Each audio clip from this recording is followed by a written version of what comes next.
Alright, so welcome to my first, mini review of a game.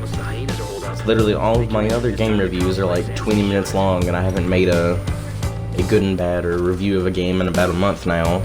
It's about time I got back on it. We're doing The Division today, The Division 2 by Ubisoft. Very, very interesting game. If you like Borderlands, you'll like this game. And for some people, if you weren't big into Borderlands, you'll like this game. For the majority of the people I played with, which was just two different people, because it's only 4 players, and mainly the people that I played with weren't like huge fans of Borderlands, but they did like the concept of, you know, like working toward getting better stuff. So, I mean, it wasn't the worst thing ever. And I apologize for my voice because I am in a little bit of a sickness area. I'm real, stuffed up due to allergies, so I apologize in advance for how bad my voice sounds. It'll probably sound better than what I think it sounds like, just because that's how listening to your voice is. You think it's horrible, but to someone else it's not that bad. I sadly didn't get a lot of footage for this video because not that the footage got corrupted or anything, but I had a problem getting enough clips together for this video. I had a bunch, but I don't know what happened. I may have deleted them by accident, something along those lines. I'm not 100% sure, and I'm going off on my tangent like I always do instead of making the review of the game. So I'll start with the basic thing is gunplay. Gunplay in this game it's addictive. There's something about, especially working with someone, there's something so addictive about working together to kill a really high-powered enemy or a boss. And the rewards you get for it are sometimes annoying. Like, you may end up getting a copy of a gun you already have, or some knee pads that don't have better stats than what you already have, and then you just have to sell those and move on, and that kind of sucks, don't get me wrong. But I think that's what keeps games like this going and alive, is your grind, the grind to get better stuff. That's what I enjoy about a game, is how long I can play the game before I eventually burn out on it. And that's the best part of a game, is how long you can go and then eventually get to the point where you're either tired of it or not tired of it, depending on how you are. And I'm more of a person for the games that take time to understand how to play.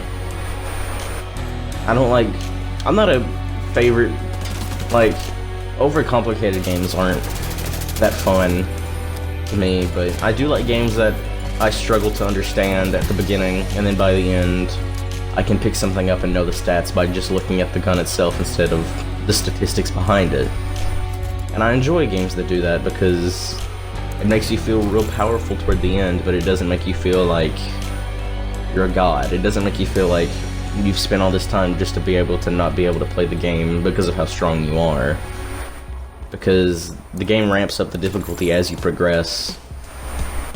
I want to say I have nearly 2 days, maybe 3 played on The Division.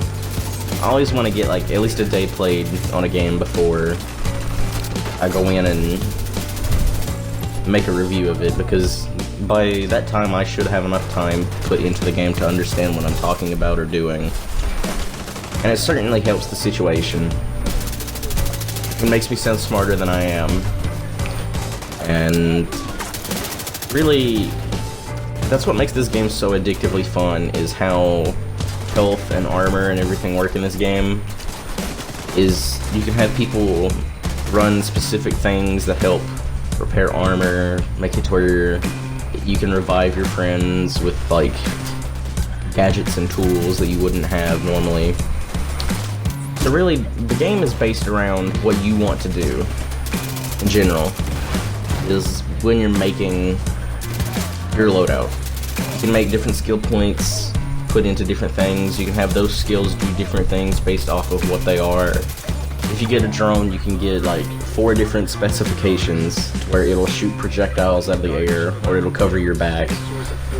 It's a very interesting concept to how to like manipulate the skill system in games. For a large portion of the time, and other games don't really like go deep into how like skill points work. It's normally just, I put a skill point into this, that means it's just activated. Like it may be a perk, but in this there's so much you can experiment with and try out with different characters that it's insane. And then you can go in and buy perks, which will let it to where you can carry more ammo for a select like genre of weapons. It helps if your abilities are on a cooldown. It's really something that's interesting, to say the least. It helps build characters from the ground up. And then the world is just massive, because it's based on Washington, D.C., so you're constantly walking around and seeing the Capitol building, you can see the Washington Monument, everything.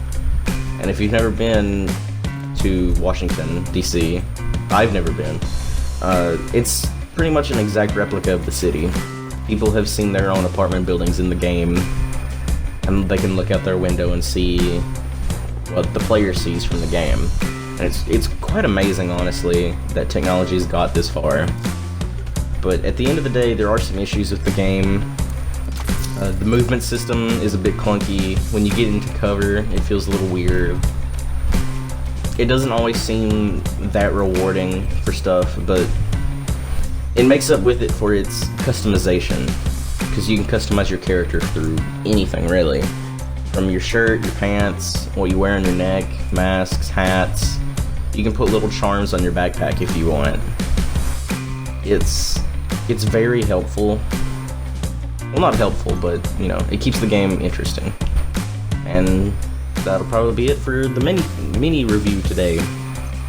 So thank you all for watching.